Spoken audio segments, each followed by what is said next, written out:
So we have some more dev insights to talk about this week and some other little tidbits from Bungie. So I'm going to roll the titles. We can come back and we can talk about it.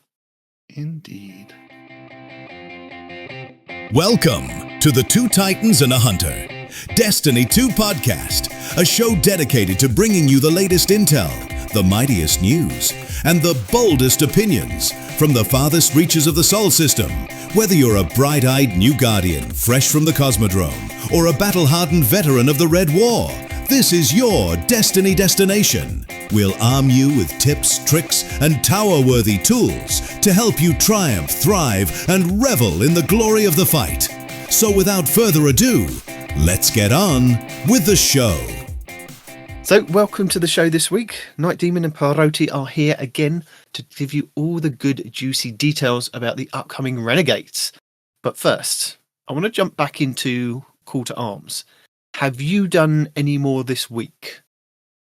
I have done almost nothing this week. I did log in the other day to see, because I was basically, I think on Crucible, I was in the top 10%, and everything else I was, top 30%. But I mean, to be honest, I have done absolutely zero, additional, difficulty. Basically, I've been running it just for weapon drops. I have not been trying for the fancy helmet. And especially when I learned the fancy helmet is good until the next Call to Arms events, and then your fancy helmet fire goes away and you have to re-earn it, which is fine. I'm not mad about that, but I'm just I was not terribly motivated by this to begin with, and I know they've done all the tweaking and fixing. So I did log in just to see, okay, having literally not played since they pushed the update, I think I'm now top 10 in everything from top 30, except for Salt Mines, where I'm still top 30. But again, my Salt Mines, I was literally just loading up the one they offered me and hitting go. I was adding nothing. I was tweaking nothing. I just said, let me run this and just see how that goes. So I've done that, and I've collected my free bright dust this week because free bright dust is important. Yeah. And that's really all I've done this week, because it's been a week, and I really thought I would sort of grind out some of the event at least to get the card done, but it's just I have so many weapons to go through. I have so many weapons to go through, and I don't need more of them right now. So that's my really long way to say not really. very, very little this week, just sort of seeing where I am now. I did get a Force Memorializer out of the coil, because I had been running a bunch of coil last week. Because I'd actually been getting a little luckier with my random pulls of other people. And I got a Force Memorializer to drop with Kinetic Tremors, which is what I wanted out of it. So that was all worth it, as far as I'm concerned. That made the event worthwhile. How was your week been? Are you now at the top of the leaderboard for the country and have your shiny helmet? I don't know if for the country, but yeah, I mean, like you were saying, I think the event really needed an explanation video, even if it was a Devrim voiceover explaining that if you want to kind of go for X, Y, and Z in the event, and just kind of flash in the background, just show some of the events and fire teams fighting through the events while you've got a subtitle thing and Devrim just giving you this overview of how to do the event. And if you want to go for X, Y, and Z and get into the top 1% of players, then you need to going into the different events and going, right, I need to adjust this to go this. And then explaining that the power level is also something that at the time when it first started was something that could be taken into consideration. So I think that something like that would help some of these events, especially a new event like Call to Arms that people weren't 100% sure on. And like you said, you just jump into whatever the portal gives you, thinking that that's the way that the game should be, and you're off, kind of thing. But it's not the way. You need to get a fire team together, and you need to kind of go for the highest that you could possibly do. Right? Yeah. I mean, if the casual player basically has zero chance of jumping into this and getting these higher scores. I mean, I'm not saying it's not possible. I mean, Esoteric's been throwing his, here's how to get these high scores down, but he is not us and we are not him. Well, I tried to be him this week. Oh yeah? Yeah. Did it go well? Or it did. No, it did. It did. I am now top 1% in Salt Mines. Ooh, very good. Well, there you go. The system works. It does. Yeah. I mean, his YouTube build can be worked. esoteric. His build worked with, I think it was Clyde on TikTok. I saw him.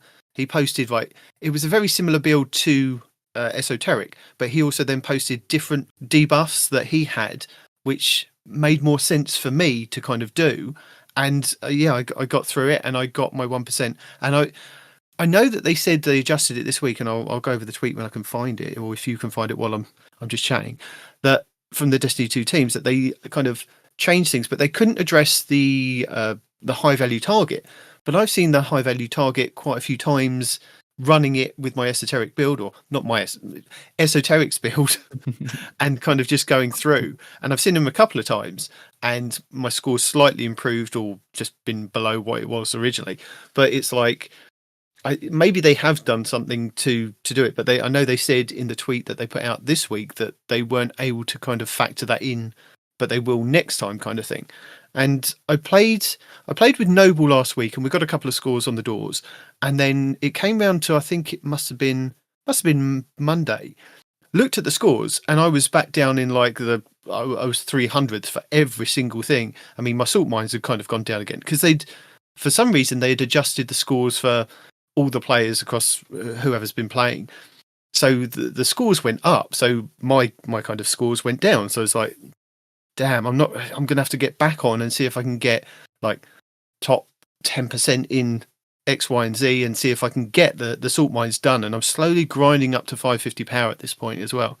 And then I was like, I kind of made myself like, I was going to sit down on Tuesday once we'd had the reset, or even Wednesday, and go through it again. And then they tweeted out that they'd kind of fixed things. They'd like settled on like the scores for each thing, taking into account that, it's not going to go up any further. So apparently that's what was going to happen 3 days before the end. So this weekend it was meant to be kind of locked scores, so that everybody then had a chance of going, well, we've gauged the amount of people that have played, and this is the average score, so we're going to lock it at this.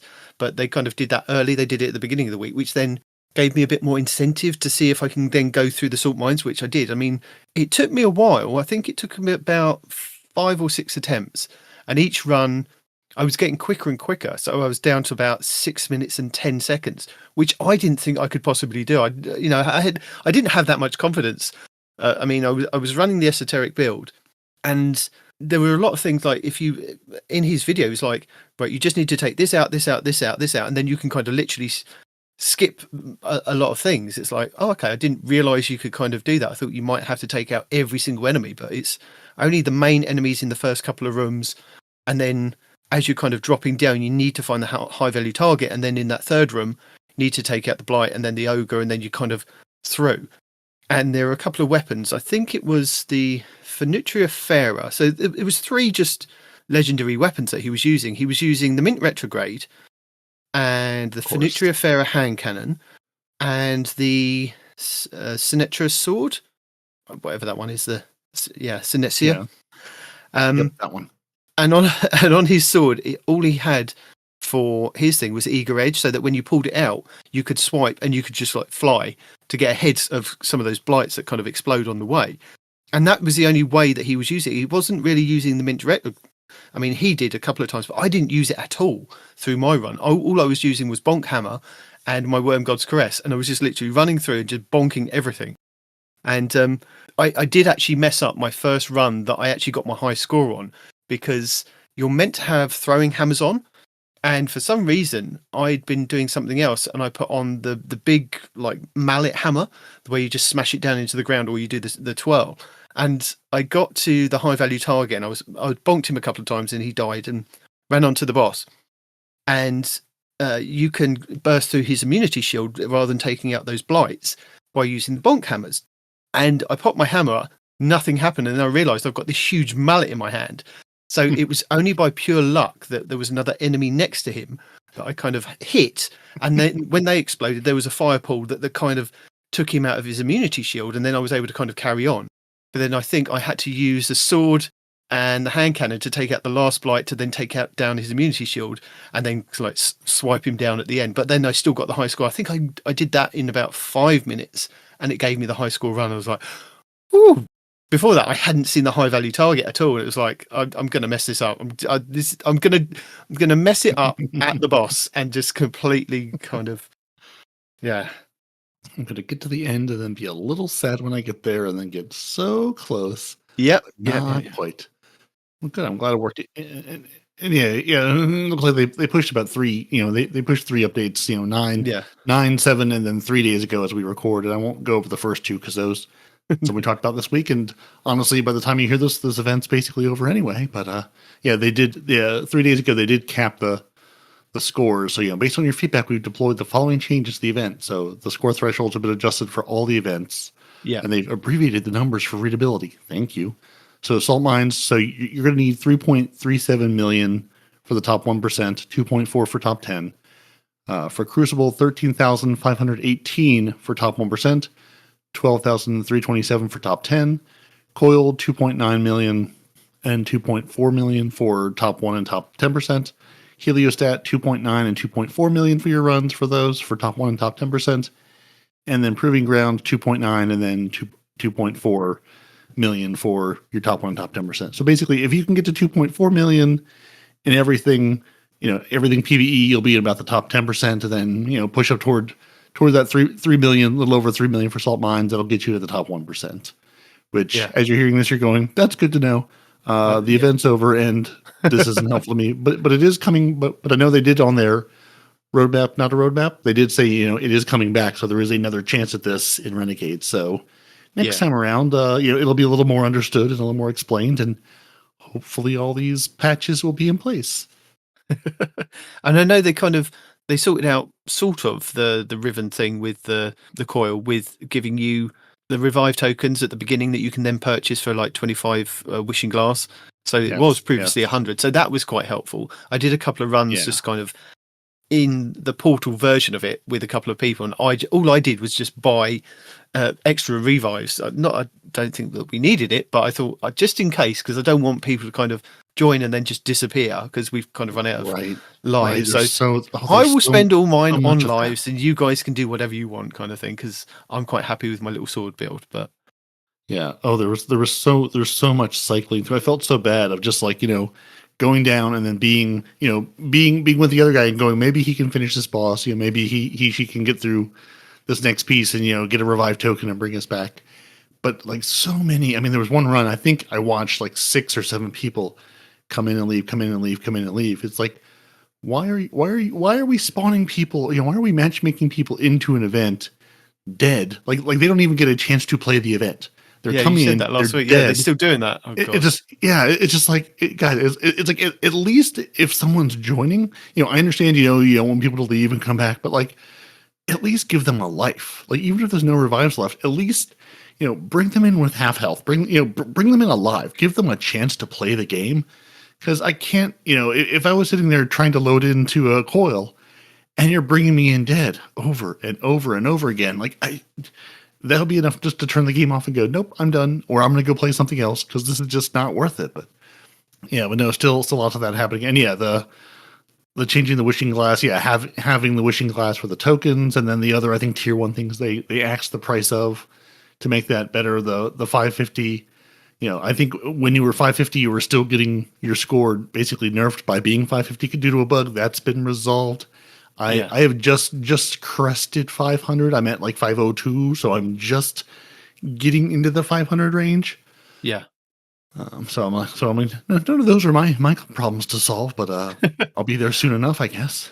I did actually reach 550 yesterday, so I've reached 550. Nice. Congratulations. So I'm quite happy that I've done that. But then looking to Renegades, it's like, well, I haven't got to grind any power, so I'm just going to be looking for weapons and continuing to build on what I've got with my build. So, because I mean, the amount of golf balls and shards and things that you're getting from this event, even like the weapons, is fantastic. Just I'm having to spend the golf balls and the shards on like tier 5 armor, just putting it in there to kind of get more stuff. I'm like, well, just grab all this, and then once I've kind of figured out what I'm going to be doing in Renegades, then I think that's going to be quite cool. But I did hear a lot of people complaining about the Call to Arms event and saying that Bungie have kind of taken the easy route of like just locking the scores and letting the casuals kind of win. But it's I What don't else see. can you Yeah, do at this point with the game in the state it's in? yeah. Oh no, the people who are playing the game still got a good time with the game. You need people to play your game. Mhm. I mean, to have the event come out of the gates being this, best of the best, I mean, to start from, if you're not 550 or 500 plus, don't even play the event basically because you have no prayer at getting the top score. Okay, Yeah. yeah. So they went from this event is literally impossible for you to do well to hey, now you have a chance to do well. It's a PvE activity. It's a PvE game. Oh no, other people got your rewards too. Tough. Yeah. You know how many of us got the glowy blue fire head back in the day for running Nightfalls?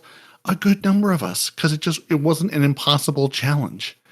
It was something to strive for. It was It something to shouldn't jump be on an and play and impossible have challenge. I fun. think that's the thing. It should be. Right. I think when they created the event way back when, and when they had it kind of in their minds of what they had at this point in time going into Renegades, maybe it was meant to be for the top tier of players. And I don't think in their wildest dreams that they could foresee the amount of fall off of players and people that just weren't interested in kind of coming back to the game. I think in their mind they kind of were kind of shooting for the stars with this kind of event, and they were going to have like the top 1%, like the esoterics being able to do the salt mines and getting and maybe that's all right, but I feel that it's perfect for what they've kind of done. I mean, I think it should still be this kind of, it should be hard, but not too hard. So the 550 thing shouldn't really have come into it. It should have just been, if you can play the event and you can play the event well, then yeah, you should be able to get in the top 1%.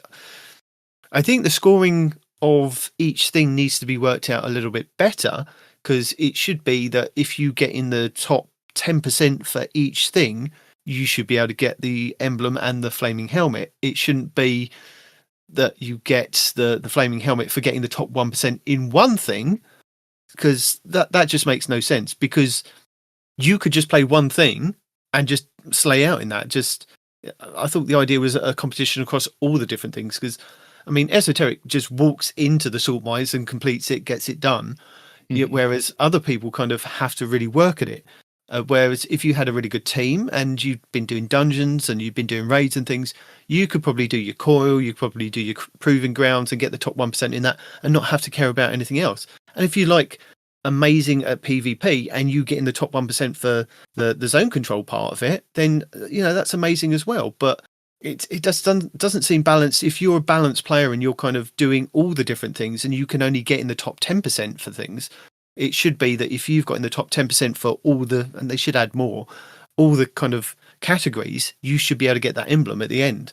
So I think they need to expand on it as well. But it just annoys me when people complain that it should be for the elite. It shouldn't be for the elite. It's a game for everybody, but there should be some kind of risk and reward for it. You invest your time, you get playing, and you should be able to kind of be rewarded for that. But yeah, I mean the high value target thing is ridiculous. But yeah, I mean, I think I said this when the event started. It's like Bungie made an event with tiered scoring in a world where there are now tiers of players. There are people who are, literally locked by whatever tier they're at of what they can get. And yeah, it's fine. If this was going to be the a Trials-esque, hey, the best of the best can compete for this cool prize, but to not even let 90% plus of your player base be able to participate in the event and have a chance of getting the reward, that's not a way to have a successful event. With the events, they need to make it available for everybody to kind of participate, and your kind of participation means something as well.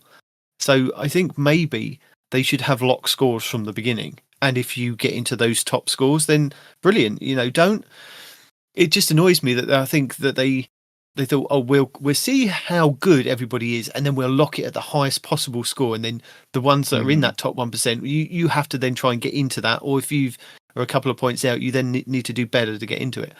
Yeah, it's annoying. That's what it is. It's annoying. You get somebody like Esoteric, you run them through it, and we'll take his first score. That's it, kind of thing.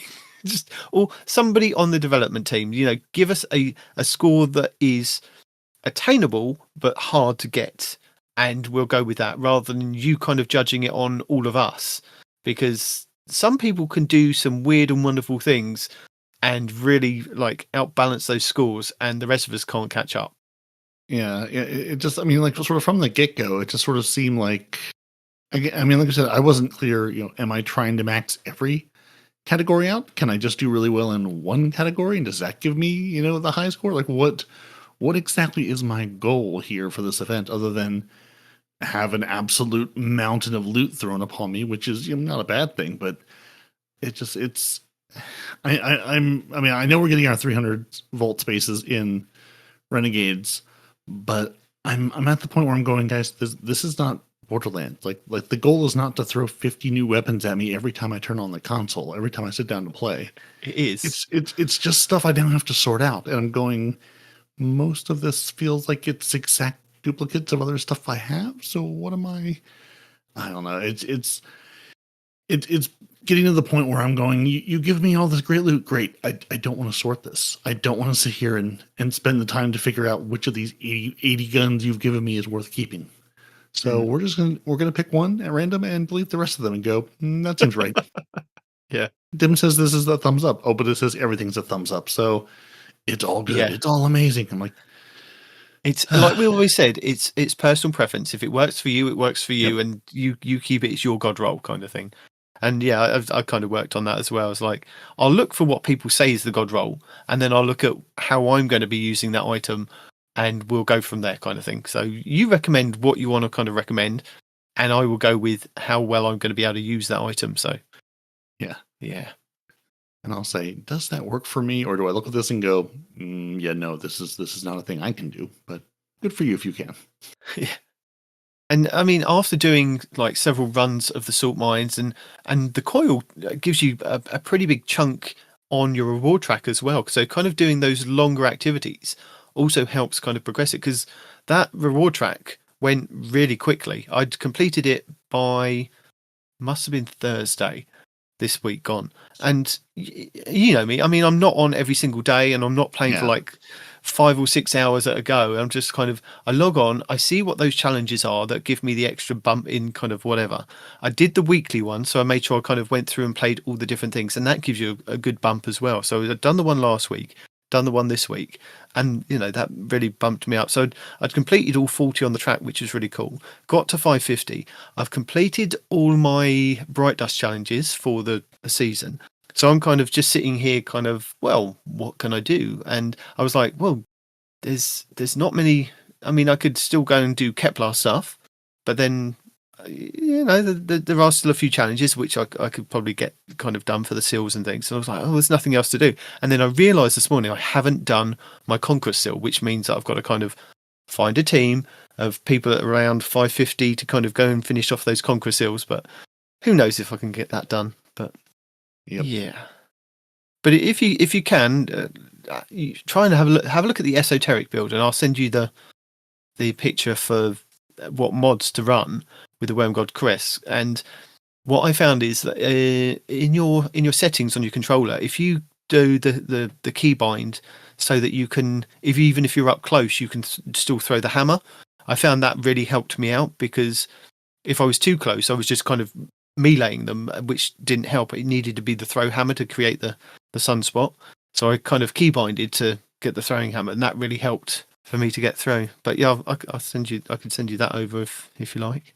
If you want to go for it, you don't have to. But I figure if nothing else, we should at least put it. Well, I'll say we put it in the show notes, but I don't know if it'll help people. But that is actually a great point. That's something I changed on the controller. I don't know. I'm sure someone made a clip or a short something. I mean, probably a year or two ago now, about you can now, they gave us the ability to set whether you want to use your powered melee, unpowered melee. So I'm sure people, I'm sure if you're on PC, you've got plenty of buttons. You can say, here's my powered melee button, here's my unpowered melee button. But on controller, you can just sort of set it to be, essentially, don't use my powered melee all the time. And if I don't have one, it defaults to your unpowered melee. And yeah, that's something I switched a while back because I found usually running hammer. If I have a hammer, I want to throw it. I want to throw that hammer every time. I never want to not throw the hammer. So yeah, that's a great great tip of if you take nothing else away from this, say you can basically default to that power melee all the time. And then if you are running the bonk build, you don't have to say, well, am I close enough to use the hammer? Am I going to punch him instead? Nope, you're always going to throw that hammer as long as you have one up, which is basically all the time. So it's the bonk. It's funny how it's just nothing is new under the sun for Titan. It's all just you're going to throw hammers, you're going to punch people, and it's going to be great. Yeah, that build, I feel like it's been good forever. Well, it does sound like the Warlocks are going to get their own version of the bonk build in the dev insight that we got this week for Renegades with the armor tuning preview. So, Hunters, you're up first with your Graviton Forfeit. And apparently it was the workhorse of Destiny 1, but you've neglected it. And Bungie don't want you to neglect it anymore. They don't. So, they are going to now improve grenade melee and class ability recharge rates for a more moderate duration each time you become invisible. Effects stack up to 3 times, and effect time does not deplete while you're invisible. And at 3 stacks of the buff, successive triggers additionally grant a portion of Void Overshield. So yeah, you're getting that. Omnioculus. Given the success of other more support-centric exotics, we're leaning Omnioculus into a more potent support role to allow Hunters to fill in a bit more of that selfless fireteam role. So it grants the effects of Beyond the Veil to allies, now also starts their health and shield regen. This only applies to allies and not the hunter themselves. Shax is watching. Okay, so Omnioculus, that's when you throw down the grenade, isn't it, for the hunters?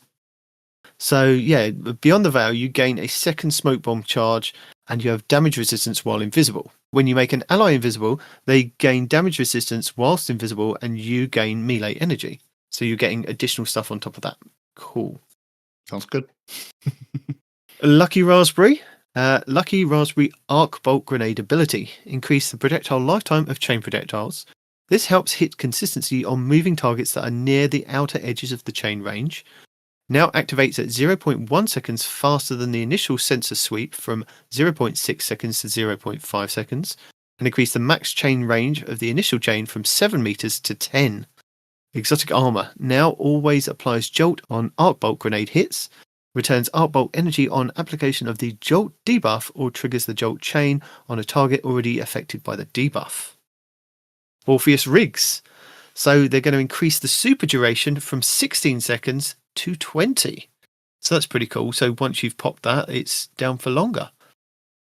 Gemini Jesters. As mentioned in their Renegades weapon tuning article, Gemini Jesters has been updated to use the new universal disorient verb. To keep the debuff effects versus players as similar as possible, we've given it some adjustments that should help it feel nearly identical to how it was prior, if not slightly more effective. I've also given it a small bump in the duration against PvE combatants. So this is the one where you kind of disorient players and you take away their HUD. So they've increased the disorient duration against players from 0.5 seconds to 1 second. Cool. In addition to applying the disorient, Misdirection also removes opposing players' HUD for 2 seconds and increases the disorient duration against PvE combatants from 2 seconds to 3. You could have pushed it out. You could have gone 4 seconds, but you know. And then 5, 6. Do I hear 7? 7? Yeah. Titans, the Arbor Warden. Nobody's using it, basically. You're not using it with your Baronade, so picking up 3 orbs of power enhances your next Baronade. Enhanced Baronade spawns a Y pattern of 3 of your quick barricade on Baronade destination. This does work with barricade modifications like Drenger's Lash or Storm's Keep.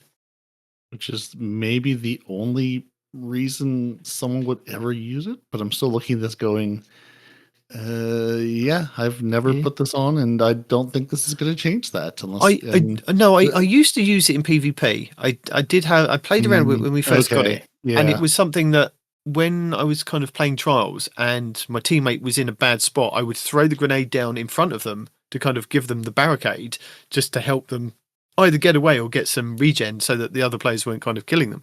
So it works as a kind of teaming kind of thing. Or if you want to kind of throw the grenade down and then slide to that area. So, Yeah, I mean, something I could see. Yeah, again, like in a very particular circumstance, I could see it being.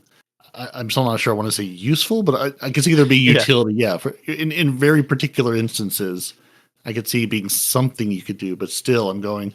Not sure if this is the change it needed to be a useful part of the game, and people are to go. Oh, I'm going to baronade things now. But I mean, it's certainly interesting. The Draenger's Lash piece of it also just sounds interesting to me. Throwing it down and just saying, I'm going to suspend everything in this area. And then, it's really, and what's the end then at that point? So what am I coming in and clearing things out with? Or shotguns. Yeah. Fusion yeah, rifles. right. Yeah, right. Or my team with someone to say, I'll suspend them. And then you come in and clean them up with your whatever ability. Yeah. Dune Marchers are also getting a buff in PvE. So they're increasing the maximum chain count from 4 to 7. And each chain hit now grants 2 bolt charge stacks, 3 with the fragment, and glaive melees can now also trigger the chain. So you're not getting a PvP buff, it's just PvE. And yeah, it also, it chains already in PvP, so yeah, it's just making it more viable in PvE activities. And then that was one they hit really hard a while back because it was chaining just like from here to next week of anything and everything. So I'm sure this is another. We nerfed it into Oblivion. Now we're going to bring it back a little bit from Oblivion. Yeah. Not nerf it quite so hard. Same with Ursa Furiosas. So they're making some lighter quality of life improvements to and bug fixes to the Ursa Furiosas. In particular, the difficulty of an activation scaled on how much each absorbent attack scaled the super refund. Okay, but not the grenade refund. So they should now properly gain super energy if damage is blocked while the player has an overshield. Super energy stored is no longer scaled based on the enemy difficulty. Super energy refund meter fill rate is doubled in at power activities. Super energy refund meter fill rate is buffed about 13.6% in minus 40 power activities. So the harder it is, then you'll get more stuff back for it, I guess. Cool. That makes sense. I didn't realise that it wasn't working. Like when you were blocking, you were getting the super energy. Because that used to be quite good fun, didn't it? When Destiny first launched and we had those, so you could literally run around the Crucible blocking all the damage and kind of creating orbs, and you'd have a whole team of players behind you kind of shooting all the enemies, especially in PvP. It was quite cool. But yeah, it was good times. And I mean, even just throwing that in front of bosses and being like, shoot through the shield, get the little, I think it was like some % weapon damage bonus from shooting through the shield and blocking it and dropping orbs for everybody. Yeah, because you couldn't put any damage out. It was kind of, you were kind of taking that risk. Yeah. Yeah, you're going. I can stand here with basically my mobile bubble and try to keep the team safe and do nothing else. Stand here and look pretty. Yeah. So second chance. So the gauntlets that haven't really had a second chance because apparently in activities without barrier champions, second chance can be a little lackluster. So they're adding the Spawn Void Breach on Shield Throw Final Blows, grant Shield Throw melee energy on pickup of any Void Breach. The Sentinel Sealed Super Range attack Shield Throw now weakens with this exotic equipped, and they fixed a bug where the anti-barrier Shield Throw melee would not bounce to more than 2 targets. So it's still going to be anti-barrier, and it's still going to do stuff, and it's going to bounce all over the place. Yeah, it might use it, might not. Yeah, it seemed like I don't know how many people are out here using against anti-barriers, but if it wasn't bouncing, if it was just doing anti-barrier and nothing else, kind of defeated a lot of the purpose when you have so many good anti-barrier options. Yeah. I mean, if you didn't have anything anti-barrier, then, or you were using a different exotic and you couldn't put it on, maybe it was viable. But yeah, it's definitely something I haven't used. Yeah, no. Armamentarium? I'm not sure I've ever used. An Armamentarium. Definitely used. Yeah, definitely. So while a second grenade charge is somewhat powerful, it's hard to justify choosing Armamentarium over an exotic that gives an ability energy in today's sandbox. So it now grants 10% grenade energy on weapon final blows, now reloads the player's equipped weapon when using a grenade ability. So I believe that is that's definitely an aspect on the Strand, isn't it? When you throw out a grenade, it reloads your weapons. So that's quite cool that they've now built that into this and changing this. So something to kind of look for in Arc stuff. That'd be good paired with my Risk Runner. So, yeah. Yeah. And just again, and now just something that takes advantage of the grenade stat. Yeah. If you're trying to absolutely max out grenade builds, I don't know. I'm struggling to think of a good Titan grenade build, but at least if there's or just just the grenade, grenade and reload thing. Hey, you're out. Let me throw a grenade. Let me go back to shooting. I'm out. Let me throw a grenade. How go back to powerful shooting. is that going to be with the barricade that you can shoot over and get all the arc chaining with Risk Runner and then the Armamentarium? So you're getting the chain lightning kills with the Risk Runner, and then you're getting all that grenade energy. You're throwing out your grenades and not having to reload. Or when you do need to reload, when it's not doing the chaining, you can. That's going to be pretty cool. I like that idea. Yeah, there's Now, having said the dumb thing immediately, going, is that any good? Yeah, no, there's some good possibilities there. Lion Rampants. So, given the fact that they're going to give us another flying exotic, they're going to buff these ones. So it now allows you to shoot while ADS when in lift. So you don't have to not ADS now. So Cool. the warlocks are the C-130. Fighter plane while they're flying around. The Titans are now something else, because can I now ADS and lift? We're a helicopter. We're a helicopter because we can just lift up. Hit anything. Yeah.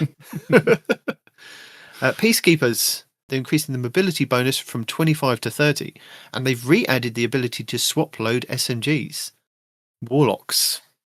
You're up next, Warlocks. Nothing manacles. Charged and nothing manacles enhanced. Yeah, charged and nothing manacles. Sure. So charged manacles, nothing charged manacles. Yeah, Unclear. nothing manacles. Reminder of the 9.1.5 adjustments to charge scatter grenades. So what did they change in the charge scatter grenades? I bet it doesn't take you to exactly what it is, does it? No, it doesn't. Hunters, solar, but warlocks. Scatter grenades. Let's see what your Charge grenade now creates 4 more seekers. Increase charge seeker damage versus combatants by 25%. Improves the charge seeker tracking versus combatants. Increase the charge seeker lifetime. So that's what was added to the nothing manacles with the charge scatter grenades. But the charge scatter grenade ability, faster final projectile speed. Exotic armor now spawns additional scatter seekers on scatter grenade kills. This effect can chain. So there you go. Like chaining. Briarbines. So this now needs fewer kills to max out the Briarbine's Void Soul damage bonus and decrease to 4 from 6. So they did that thing where they decrease from 6 to 4. Additionally, the Briarbine's Void Souls can now do more damage based on the amount of time it has been deployed on target, up to 30% more damage after 10 seconds. So that's pretty cool. I do like the Briarbine, especially in PvP. I've got a really cool Warlock build in PvP where you kind of just send it out, then pick it back up. Send it out, pick it back up. That one I need to put together then, because that sounds like fun. My Warlock PvP build are still lagging behind last season. So yeah, you should share that one too with me and the people, because that sounds like good fun. Yeah, you can now retrieve them. Yeah, so that's the Briarbines. Storm Dancer's Brace. The potency of the Storm Dancer's Brace is almost entirely tied to the power of the Storm Bracer itself. So, while Storm Trance's equipped now grants Bolt Charge for arc abilities hits when amplified, and the Storm Trance damage bonus now builds on hits instead of kills. Increases maximum count to compensate. Now needs 30 hits to cap. Top end damage bonus is unchanged. Yes, this is the one where they were comparing like the Titans with the bonk hammers and hunters and things. So it's Winter's Guile.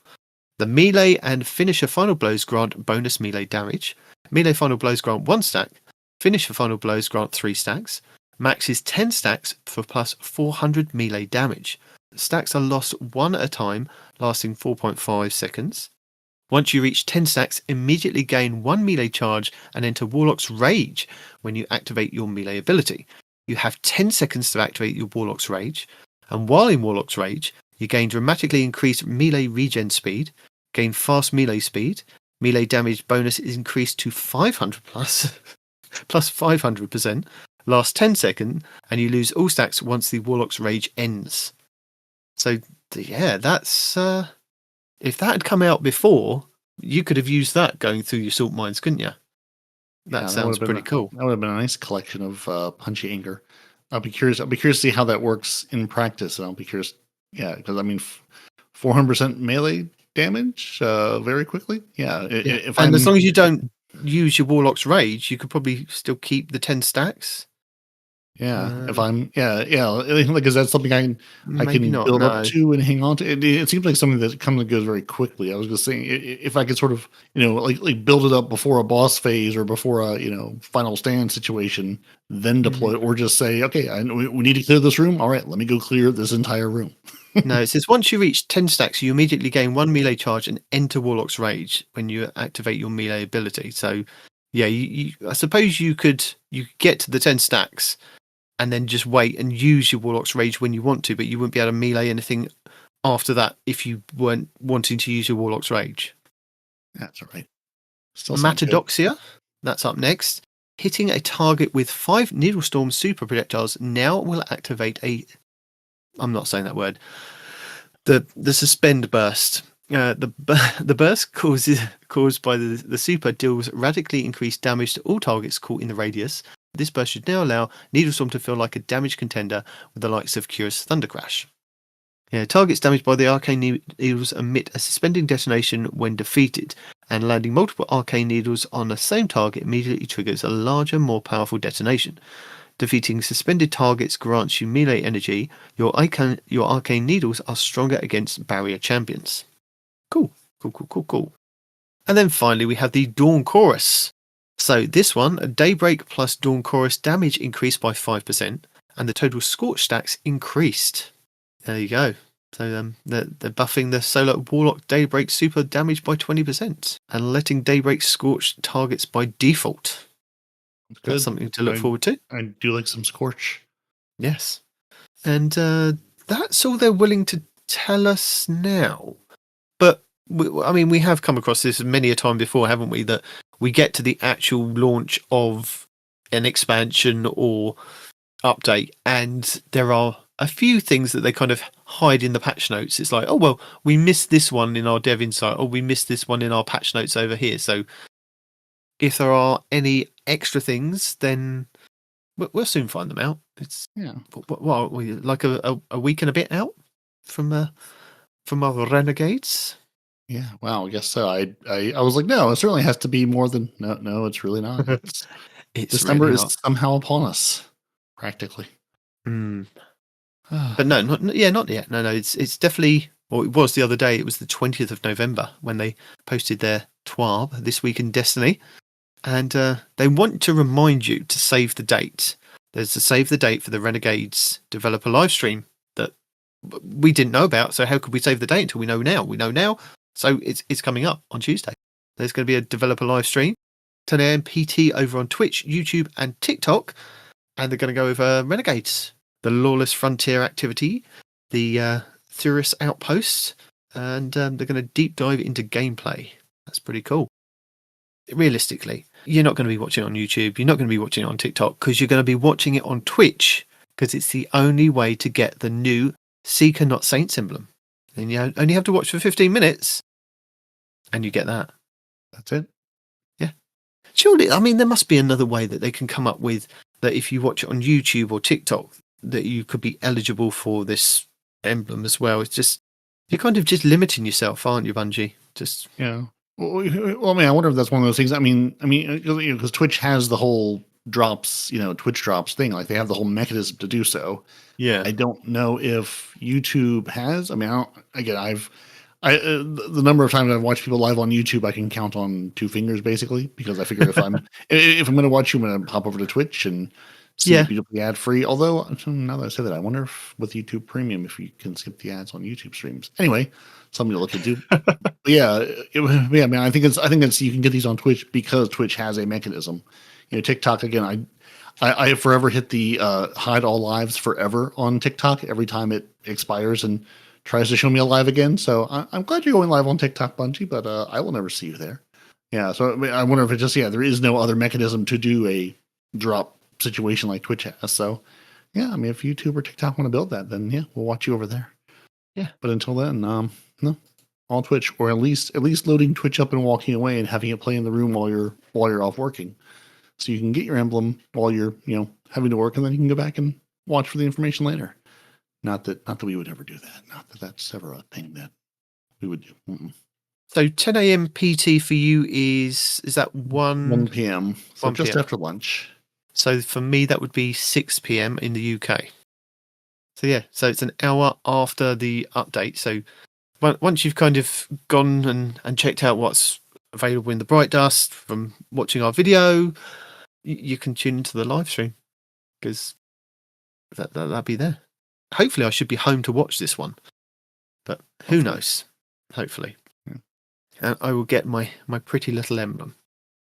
Also coming up is the Dungeon Zone returns for Equilibrium. So last week they unveiled the Equilibrium Dungeon, which is coming in Renegades, and the start date and the time for this world's first dungeon race. So Evan F 1997 and CB Grey will be hosting the Dungeon Zone live from Bungie HQ on December 13th, starting at 6 a.m. PT, with their pre-show features, interviews with Bungie developers, previous dungeon race winners, and more. So you can tune into them, and I think there was an emblem that they were told us about last week. So it's not coming the first week, this dungeon. So I just want to make sure everybody's aware of that. I mean, they did give us a roadmap, but on that roadmap, it says with 9.5.0, it says Renegades campaign, Lawless Frontier activity, exotic mission, new dungeon equilibrium, new weapons, blah, blah, blah, blah, blah. And, we went over the vault space and everything last week.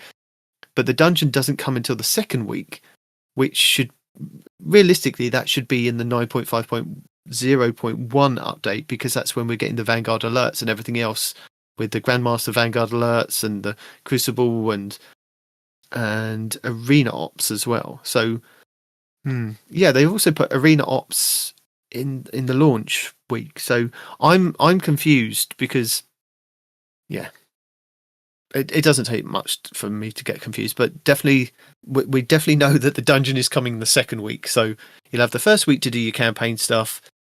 Hopefully everybody's at 550 or getting to 550 at this point, or there is going to be a catch-up mechanic for people coming back to the game, and like bonuses as well that we kind of have gone over for the last couple of weeks. So if you're a returning player, there is an incentive for you to kind of come back to the game. But if you want to participate in the dungeon race, there are the same kind of rules that they have for the Desert Perpetual, with kind of being part of a team, and there's forms to fill out. You can stream on YouTube, Twitch, or Bilibili. You've got to set it to video on demand, and I'm sure we told you about this last week, but we're going to tell you again because they're telling you again, and I'm telling you again. There is a contact form, and you have to fill it in before December 13th at 9 a.m. PT to actually be registered to be part of the race. If you're doing that, and have done the things, or if not, then you haven't and you aren't. And then they told us about our armor tuning preview, which we already told you about. Yeah, we've told you. They told us, we told you. And our Don't Call It a Roadmap content calendar, they shared that still again. Yeah.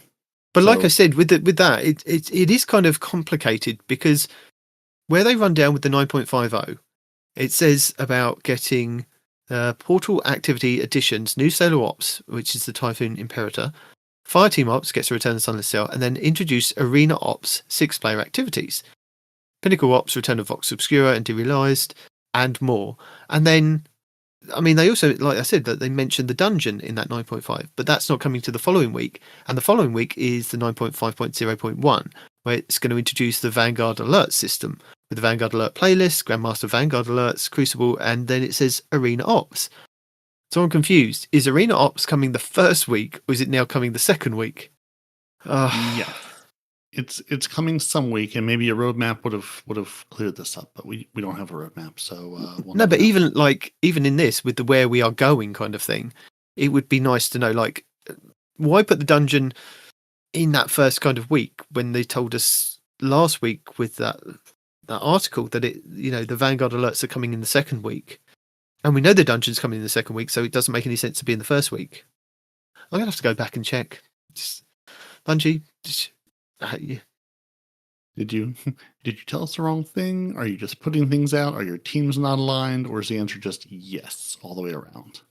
Well, yeah, I'm just checking, because I mean, the quality of life stuff is all kind of coming. Yeah. And the Vanguard alerts are definitely coming the second week.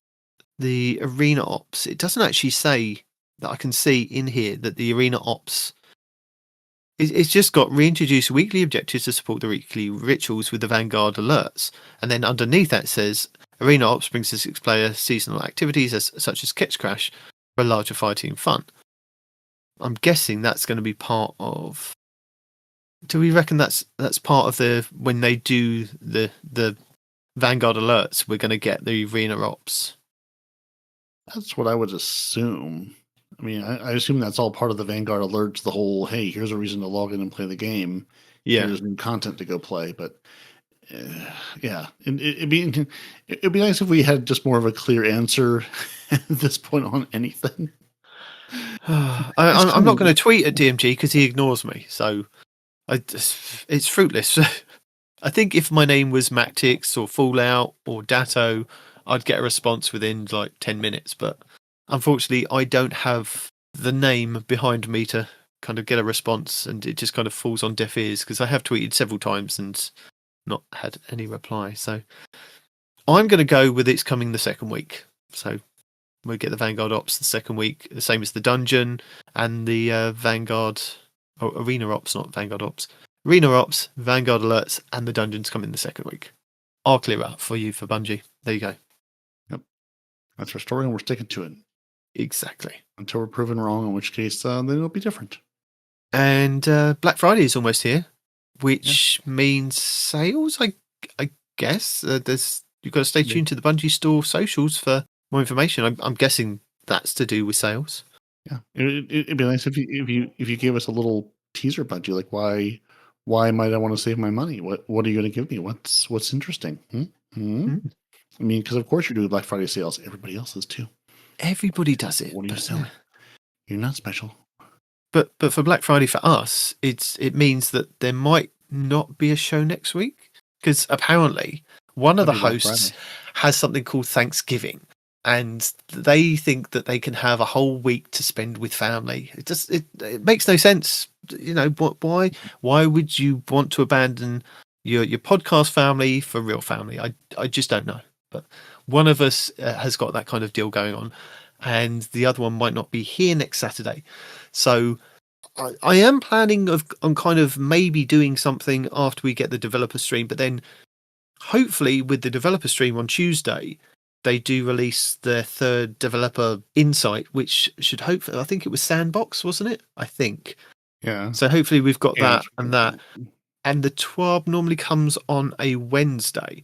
So if it all kind of falls in line and I can grab somebody like Noble to come and help me or somebody else from our Discord to give us a hand, then there might be a show, but it might be shorter than we've had before. But it may just be a regular show.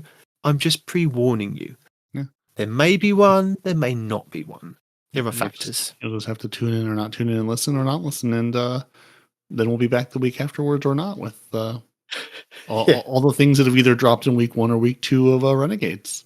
See, we are actually just being Renegades. We are actually embodying the Renegade spirit and just going full Renegade next week. That's, I mean, as Bungie would want us to be, we're going to go out, commit some crime, do some capers, and as one does.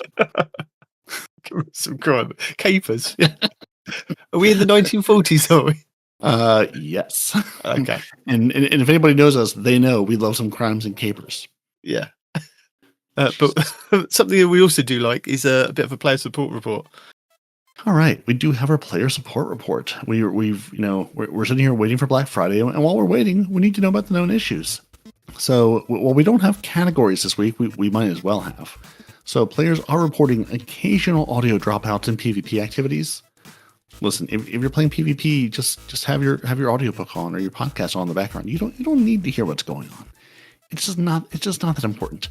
You're not going to hear someone's footsteps sneaking up on you as they're about to kill you. You're just going to get shot from across the map or gunned down with a hand cannon and you're going to be dead. So you don't really need to hear. So those audio dropouts, not important. Definitely not part of the PvP experience, as any PvP player knows. Audio, not an issue. So the call to arms tooltips that won't be really terribly important next week are incorrect for the competitor points required to earn the next percentile for above average, top 30%, and top 10%. The correct values are 5, 10, and 50 points. That's 50 points, respectively. So, yeah, by the time you hear this, the event won't be up, and that probably won't be important, but until then, yeah, those are wrong. Player characters that still have the Testament of Strength quest from the Iron Banner are unable to progress the Armament Protocol quest to fully unlock the Call to Arms. Still an issue, and the event's almost over, so you just don't get to play this one. Enjoy your salt mine, and that's about it. Some Xbox players are reporting game performance issues when inspecting or using the holofoil variants of the Ribbon Tail, which, as we told you last week, just don't use it. Don't use it. Don't use it if you're on Xbox. Don't look at it. Just put it in the vault and say, listen, we'll play with you later, or just delete you, because you don't really need that one. It's fine. It's just not important. Tier 5 Call to Arms weapons can drop with a visual issue, causing them to incorrectly display as Tier 6 weapons. These drops will be corrected and display their intended Tier 5 state in a future update. So no, Bungie isn't secretly dropping Tier 6s on us. They just had a bug that looked like Tier 6. The coil activity is still not giving players additional revive tokens, causing it to be more difficult to complete than intended. So yeah, just buy the revive tokens. To start buying the revive tokens, and then go from there. Your Contest of Elders is applying negative modifiers that are not outlined or selected in specific rooms. So secret bonus modifiers. You want a challenge? Here you go. Here's your challenge. The Hunter Prismatic Grenade will dislodge from an enemy if it's subsequently hit with the Area Denial Frame Grenade Launcher. Still.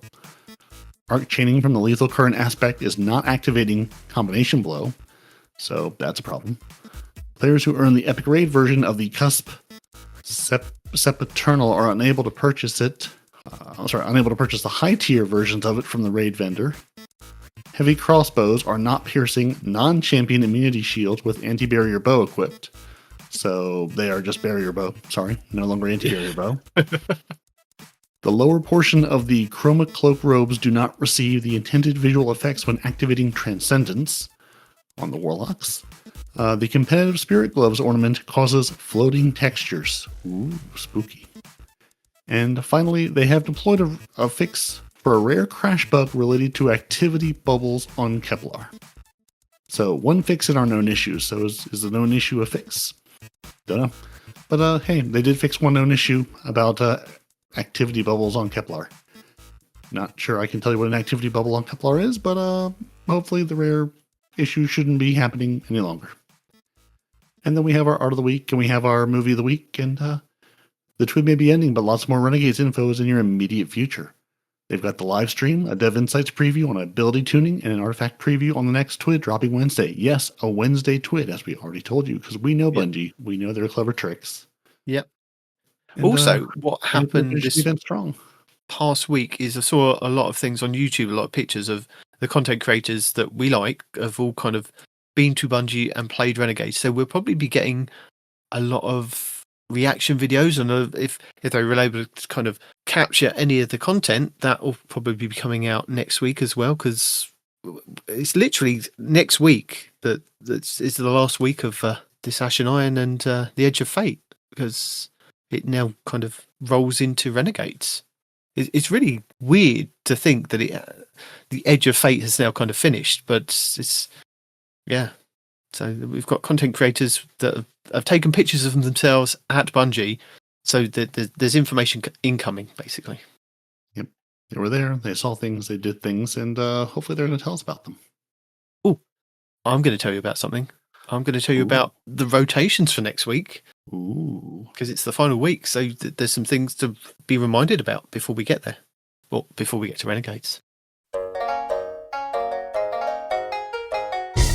This is your weekly rundown for the Edge of Fate, week 20, starting on November 25th.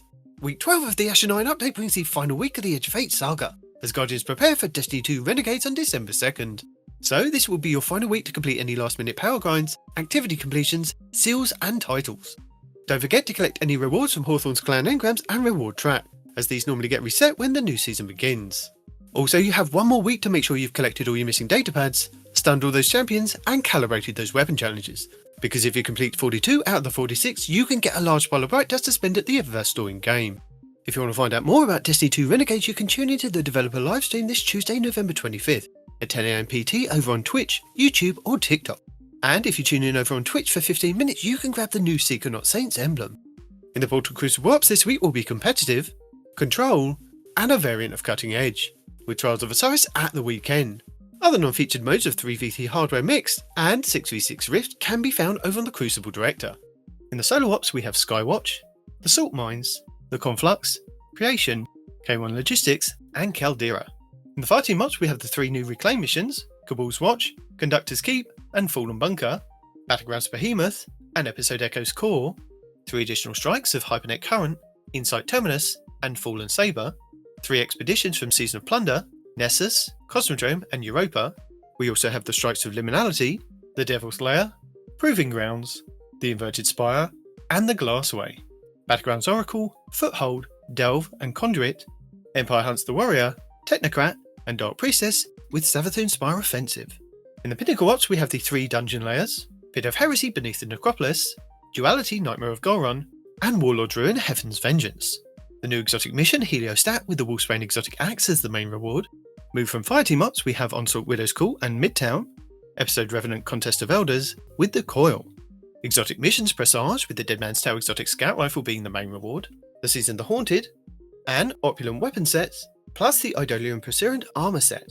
Node Override Avalon with Excalibur exotic glaive being the main reward, and the Season of the Defiance weapon set.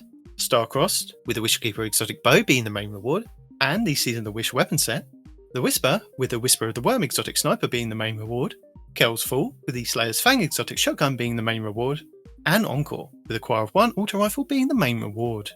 On Kepler, featured mission 1 this week will be Commencement, and featured mission 2 will be Charge. For our Legacy rotation, the Dreaming City this week is at a medium curse level, which means Petrovenge can be found in the Divilian Miss and has the Oracle Engine mission for the next week. The Blindwell features Hive enemies and the Plague Kragar. The Ascendant challenge will be the Chimera Garrison over in the Chamber of Starlight Lost sector. On the Moon, the weekly story mission is a mysterious disturbance. The Trove Guardian and the Wandering Nightmare, the Nightmare of Hawkis, are both located in the Anchor of Light. Nightmare hunts Fogoth, Fear, Ghoul, Rage, and Tanix Isolation. The Altars of Sorrow start this week's rotation with the Nightmare of Zydron and the Heretic Rocket Launcher. On Europa this week, Phylax the Warrior will be the Empire Hunt, Asterian's Abyss will be the Eclipse Zone, and the Exo Challenge will be Agility. Dares of Eternity Expert difficulty rounds are Taken, Cabal, and Zydron. The Scatterhorn armor set and the Pathfinder armor set will be available in Dares of Eternity with Weapon Set 4. Fractithis, Chrysia Amilo, Volpicula, Wolftone Draw, Iotona Draconis, Canis Major, Contingency Plan, Legal Action 2, Outrageous Fortune, Steel Syllabus C14, and Spoiler Alert. The Witch Queen Weekly Story mission is The Last Chance, Altar of Reflections Catalyst, and Altar of Reflections Insight. The Wellspring activity will start the week on Attack, with the Arc Auto Rifle Come to Pass and Goldmag Hive Ogre as the boss. The Lightfall Weekly mission is No Time Left, the Partition mission will be Ordnance, and the Vex Incursion will be Umshire Park. In the Pale Heart, the exotic mission Dual Destiny is still available for teams of 2 Guardians, where you can farm the mission to earn as many new prismatic exotic class items as you like. The 12 Guardian Matchmade Excision mission is also available, with the Grandmaster version granting the Ergo Sum Catalyst and an Ascendant Shard. The Lost Sector rotation for this week will start with Exodus Garden 2A on the Cosmodrome, Bay of Drowned Wishes on the Dreaming City, Excavation Site 12 on the EDZ, Bunker E15 on Europa, K1 Crew Quarters on the Moon, Hydroponics Delta on Neptune, the Conflux on Nessus, Sepultura on the Throne World, and the Blooming Deep in the Pale Heart. With the Edge of Fate, all raids and all challenges are now available all the time, and at present there are also no featured raids or dungeons each week, and the Ashen Iron update now allows you to farm past raids and dungeons for their respected exotic weapons, with no weekly lockouts. The new raid, the Desert Perpetual over on Kepler, has now been updated with a normal and epic version, with both dropping tier 3 plus loot, with a chance of the exotic rocket launcher Whirling Ovation to drop. The Sundered Doctrine dungeon can be found over on the Throne World, with the exotic linear fusion rifle Finality Zaga up for grabs. The exotic mission rotator will be Kel's Fall, over on the Legends tab, with the Slayer's Fang exotic shotgun being the main reward, and the episode Revenant weapon set. The exotic missions, the Whisper and Zero Hour will also be available in the Legends tab. And that's it for the 12th week of Ashen Iron. So that's what we got to play next week. Now that you've called to arm, and It's called to gone. Yeah. It's gone. Yeah. It's gone. It's over and done with.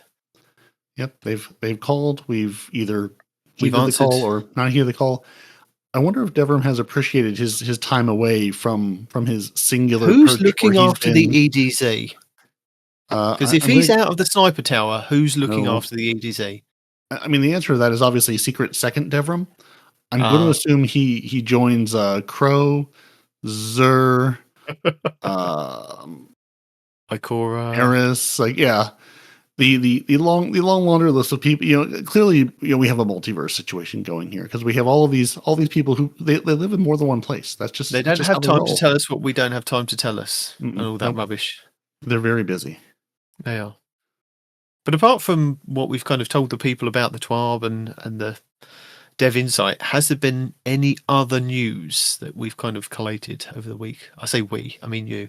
No, I mean, really, the only thing they've talked about it's basically, it's basically entirely been set on call to arms fixes. It's hey, we fix this arm, we fix that arm, we've called that arm over there. It's basically, we had 3 different, again, rounds of updates on call to arms fixes, which we're not going to document for you and go over. We talked about the one last week, but the other 2 are over. And again, we're going to hope that they've taken these fixes and what they've learned from this call to arms event and apply it to the next one. Hopefully, Bungie, right? Hopefully, right? Yeah. But yeah, no, everything else was basically just call to arms related, and didn't even get a patch this week. So we're going to get more. Our live stream on Tuesday, so I'm sure they're revving up for that and telling us all the exciting things we're going to see while we basically play Gambit without playing Gambit. I do like the fact that they've been able to kind of stealth patch whilst we've been able to play the game, or kind of change things whilst not taking the game down, which has been really nice, especially like with the Call to Arms quick fixes. And so I do appreciate that. It's like I hate the Tuesday reset because I want to try and get on and make sure that I've got everything, all the information for the videos. But sometimes you go to log on at the login time and it's like, nope, we're still waiting on something. And it's like, I do appreciate it, Bungie. Yeah. Yeah. No, we have additionally, we have an extra hour or 2 hours or 3 hours or however many hours to our downtime, which, I'm glad. Yeah.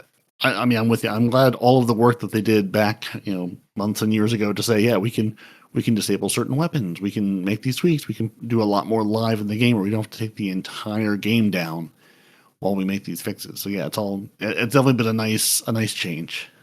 Yeah. And I think that's, there's no additional news. The only thing I will say is if you are hearing this before Zur is gone for the week, he does have a nice summoner with heal clip and kill clip on it. So you should go pick that one up if Zur's still around. In the tower, that one in the tower, not the other one, the one in the tower. Yes, the salesman Zur, not the Star Horse Zur.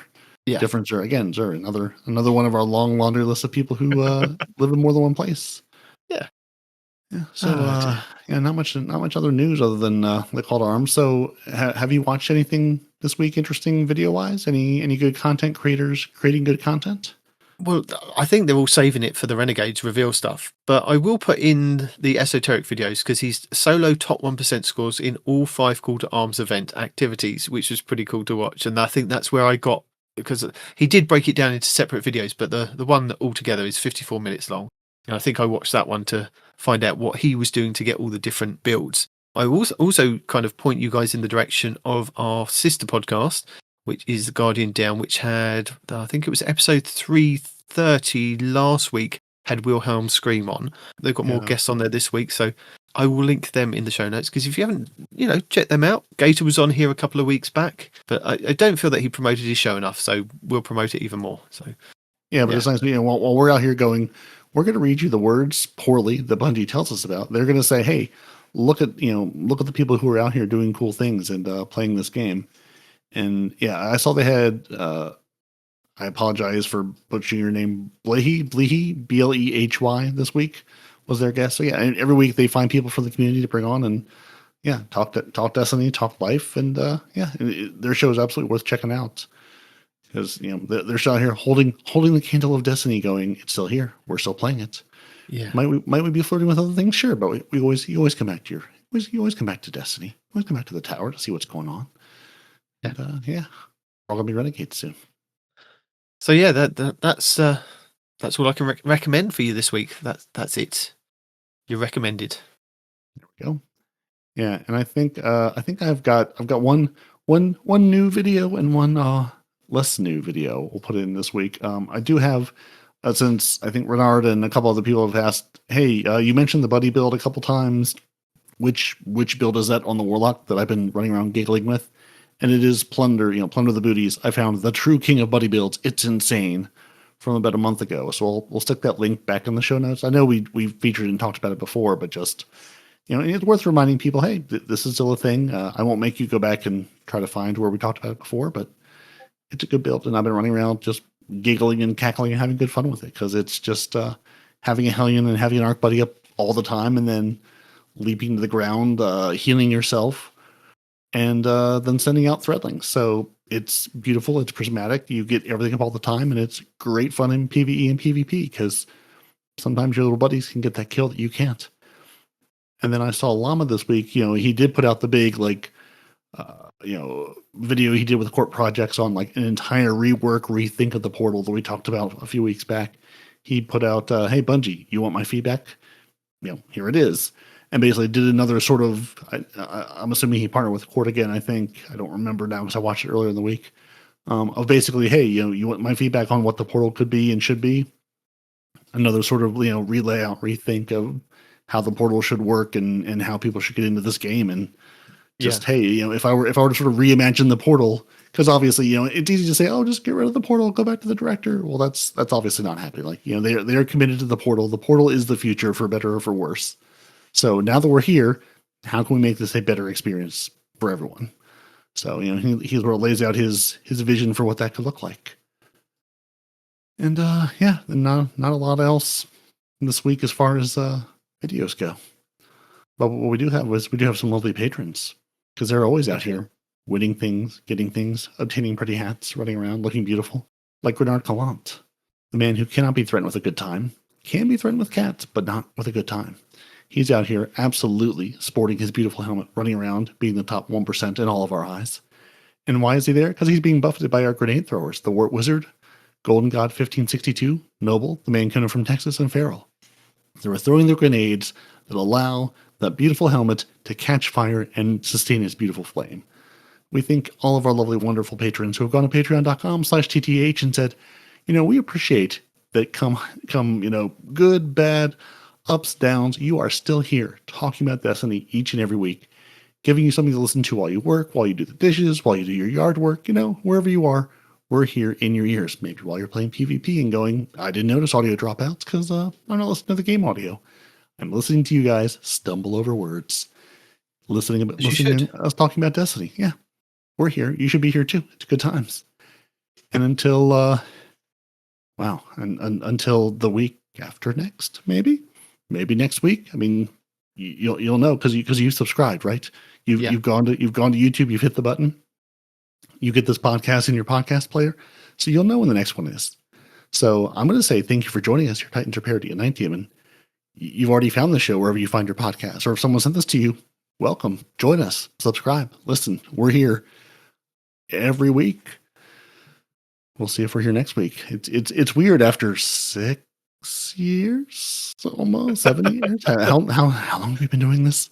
To maybe say there might not be a show in a week, but we are nothing if not determined. If nothing else, have a massive back catalog. So, not saying it'll be relevant, but I'm saying if you enjoy the sound of our voices, there's plenty more to listen to. If you've got thoughts, email the show, twotitansandahunter@hotmail.com. You can subscribe to us on YouTube, where you get every new 8-1 video, all the Eververse good, and your bets on what the Crucible modes are going to be and what Bungie's going to have for us next week. You can find this show and all the show notes. They live at twotitansandahunter.com. If you want to join the Auto Dance Group, friends with a good time, throw more grenades, patreon.com/TTH. If you're looking for more casual encounter, coffee.com, that's ko-fi.com/twotitansandahunter. And, sometimes we stream over at twitch.tv/twotitansandahunter, where you can get drops of beautiful emblems. Go there, press the buttons, press subscribe. You'll know when we go live. We're adults, we're tired. We're not here all day, every day, playing games 8 hours a day, but when we do, you should know, and then we can play games together, and the world will be just that much better. So, until then, tell the people goodbye, Demon. May the Force be with you. And with you.